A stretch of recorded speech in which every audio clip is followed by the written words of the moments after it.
At precisely midnight, echoing drum sounds from Burkina Faso's most ancient temple awakened Ibrahim Traoré from his deep sleep. The rhythmic beating penetrated the thick walls of the presidential palace, reverberating through his dreams like a primal call from forgotten ancestors. At first, he thought he was dreaming, but the sounds were growing stronger with each passing minute.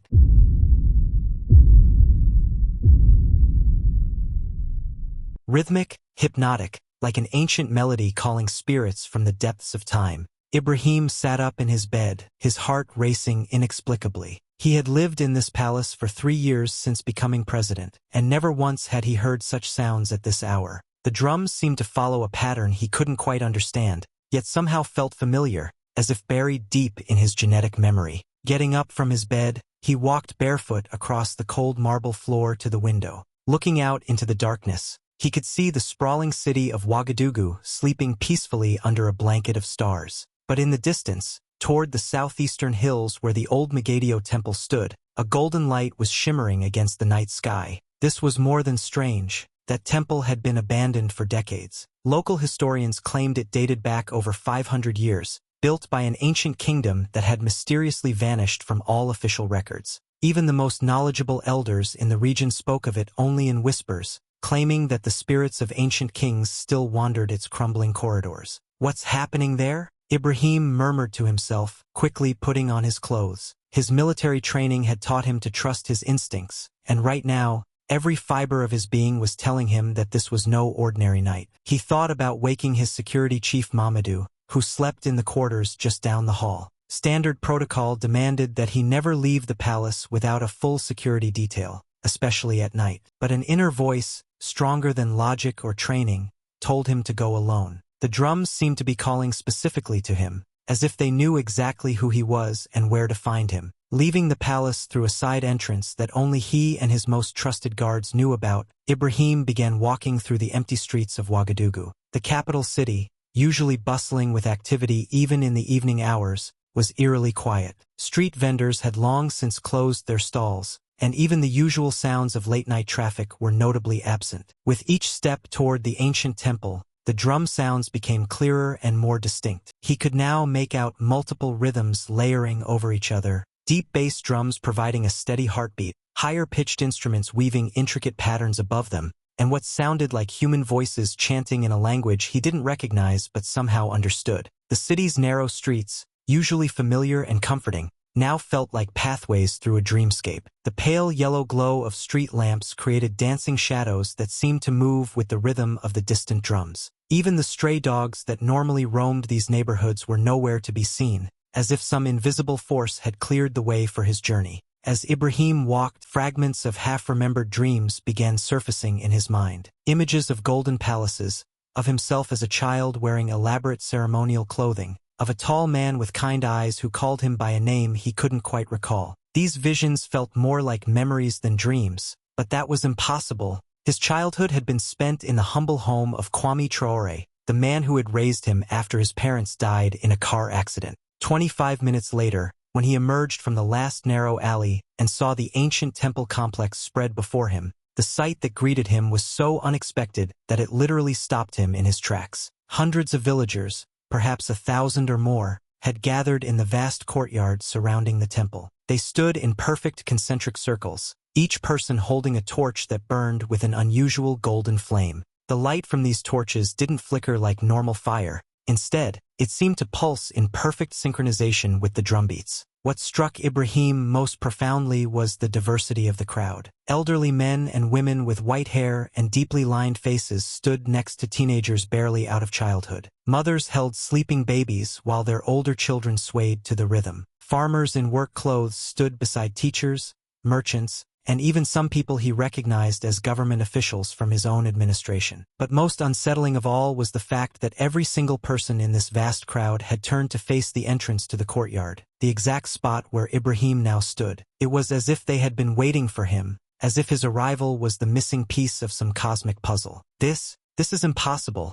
Ibrahim whispered to himself, his voice barely audible over the drums. How did they know I would come? How did they even know I was coming? As if responding to his presence, the drumming suddenly stopped. In the profound silence that followed, Ibrahim could hear his own heartbeat thundering in his ears. Then, slowly, the crowd began to part down the middle, creating a clear pathway from where he stood to the temple's main entrance. From the shadows of the temple's ancient columns, an elderly figure emerged. It was Kojo Ama, the oldest and most revered shaman in all of Burkina Faso. Ibrahim recognized him from state ceremonies, but had never spoken with him personally. The old man was probably 90 years old, his white hair flowing to his shoulders like a waterfall of moonlight. In his gnarled hands, he carried an ornate staff topped with intricate golden serpent figures that seemed to writhe in the torchlight. "Welcome home, Prince Amadu," said the shaman, his voice carrying clearly across the silent courtyard despite his advanced age.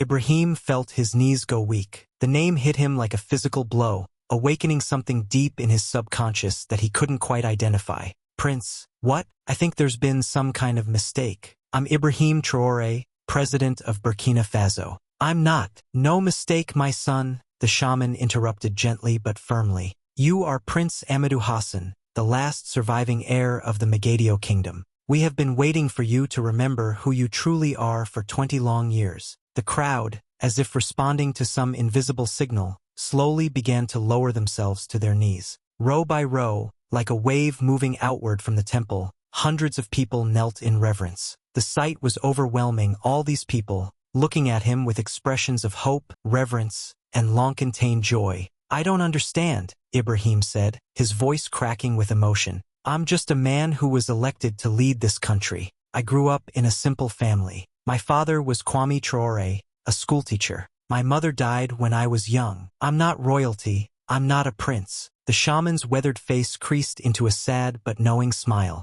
"The man you knew as your father, Kwame Traoré, was indeed a teacher, but he was also a guardian, a protector, and one of the bravest men who ever lived. He saved your life the night your real father was murdered, and he raised you as his own son to keep you safe from those who would have killed you." The shaman gestured toward the temple entrance, and the massive wooden doors, carved with symbols that hurt Ibrahim's eyes to look at directly, slowly swung open. Golden light streamed out, not the harsh artificial light of electric bulbs, but a warm, living glow that seemed to emanate from the very stones themselves. "Come," said the shaman. "It is time for you to see the truth." Ibrahim found his feet moving forward without conscious thought, drawn by a force he couldn't resist or understand. As he passed through the crowd, he could hear whispers in dozens of different languages. Some he recognized as local dialects, others completely foreign to his ears. But somehow, impossibly, he understood what they were saying. "The prince has returned. The prophecy is fulfilled. The kingdom will rise again." Inside the temple,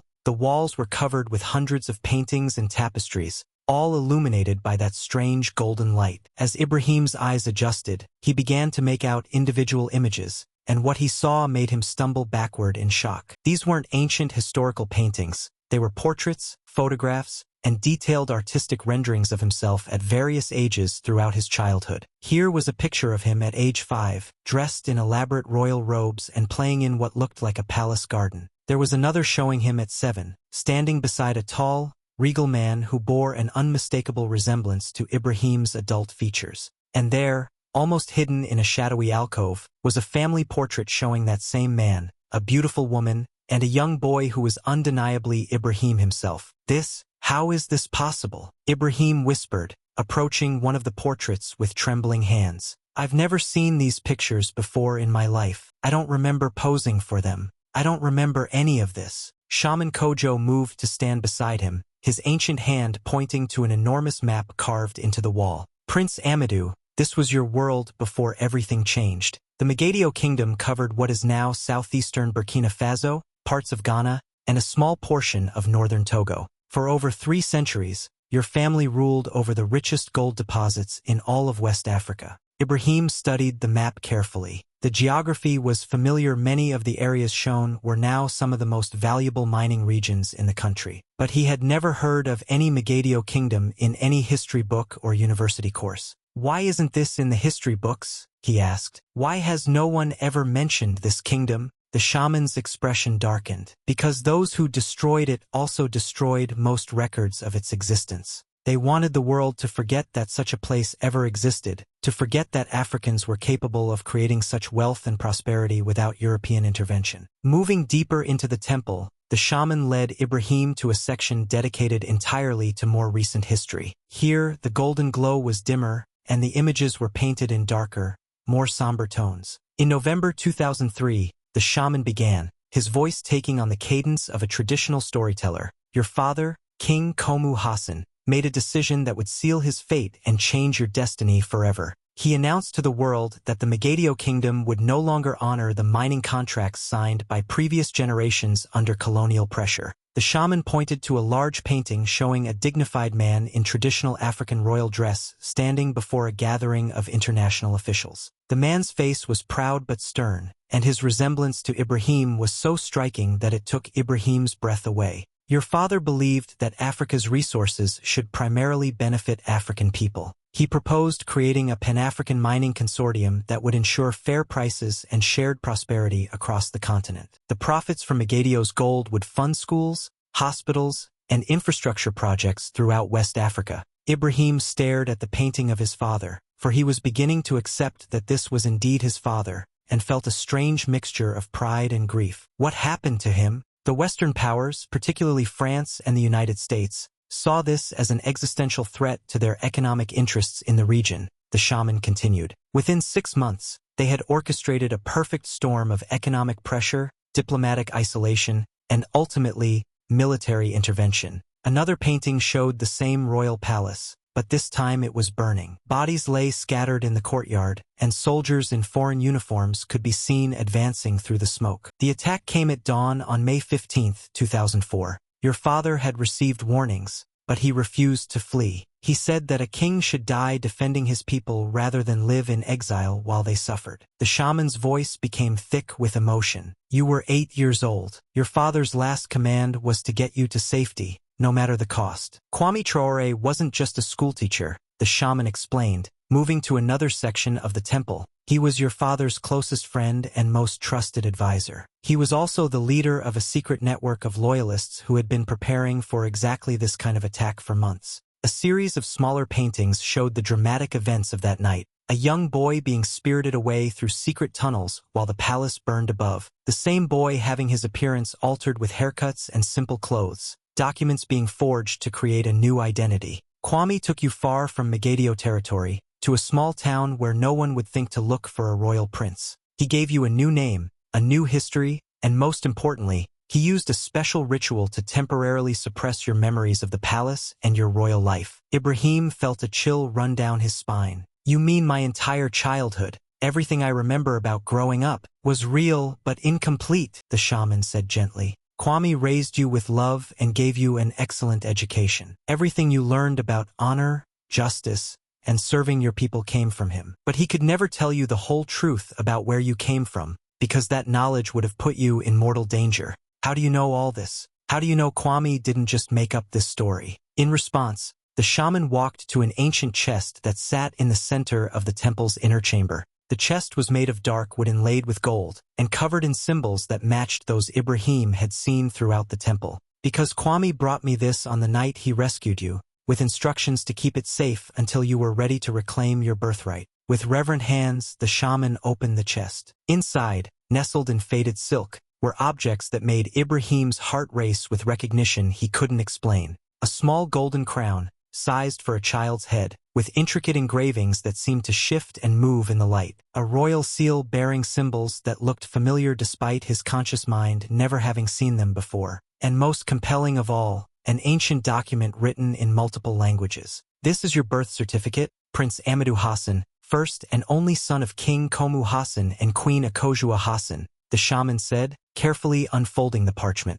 And this is your father's final letter to you. Ibrahim took the document with hands that shook so badly he could barely hold it steady. The main text was in French and English, but there were also passages written in what looked like Arabic script and several African languages he didn't recognize. What does it say? He asked, unable to trust his own ability to focus on the words. The shaman began to translate, his voice taking on the formal cadence of a royal proclamation. My beloved son Amadu, if you are reading this letter, then I am no longer among the living, and you have somehow survived the forces that sought to destroy our kingdom. Know that you are loved beyond measure, and that every decision I made was to ensure that you would live to see a better world." The letter continued with detailed instructions about hidden treasures, secret allies, and most intriguingly, references to ancient knowledge that had been preserved by the Mogadeo Kingdom for generations. But most importantly, the shaman continued reading, "Buried beneath our sacred temple lies not just gold and precious stones,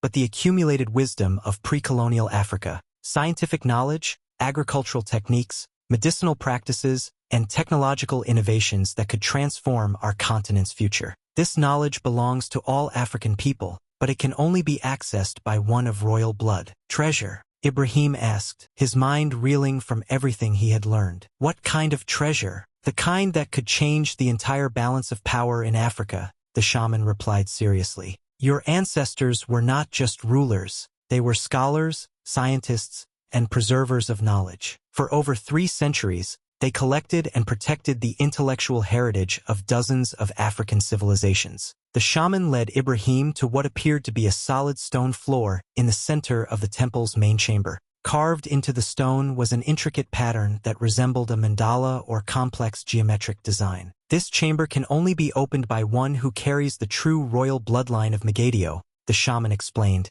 producing a small ceremonial knife from within his robes. "The mechanism requires a blood offering from the rightful heir." Ibrahim stared at the knife, understanding that this was a moment of absolute choice. Everything in his rational mind told him this was impossible, that he was being drawn into some elaborate delusion or conspiracy. But everything in his heart, every instinct he possessed, was telling him that this was the most important moment of his life. At that exact moment, the sound of helicopters began echoing through the night air, growing louder with each passing second. The drums that had been quietly maintaining their rhythm throughout the evening suddenly stopped, and the golden light in the temple began to flicker. "What's happening?" Ibrahim demanded. A young village runner burst through the temple doors, his face streaked with sweat and fear. "Shaman Kojo, foreign soldiers. They have surrounded the entire temple complex. They're demanding that everyone disperse immediately." Through the temple's windows, Ibrahim could see searchlights sweeping across the courtyard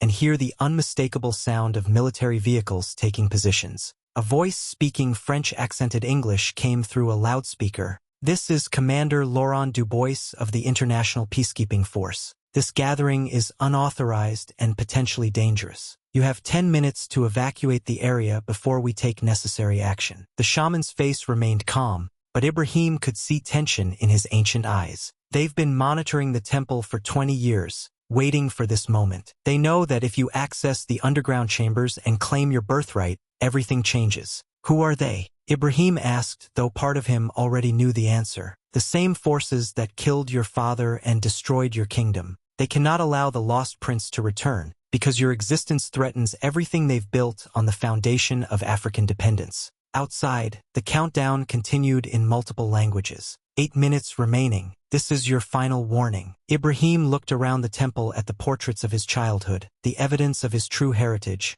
and the expectant faces of the villagers who had somehow known to gather here tonight. Then he looked at the ceremonial knife in the shaman's hand. "If I do this, there's no going back, is there?" "No, Prince Amadu. But if you don't do this, your people will continue to suffer under the weight of artificial poverty, while their true inheritance remains buried in the ground." Ibrahim took the knife. "What do I need to do?" "Place 3 drops of blood on the central symbol of the mandala. Speak your true name aloud, and prepare yourself for what you will find below." Drawing the blade across his palm, Ibrahim watched as his royal blood, if the shaman was correct, dripped onto the ancient stone. "I am Prince Amadu Hassan," he said, his voice growing stronger with each word, "son of King Komu Hassan, heir to the Mogadeo Kingdom." The response was immediate and dramatic. The stone floor began to glow with the same golden light that illuminated the temple walls, and then, with a grinding sound that seemed to come from deep within the earth itself, a section of the floor slid away to reveal a staircase descending into darkness. 5 minutes remaining,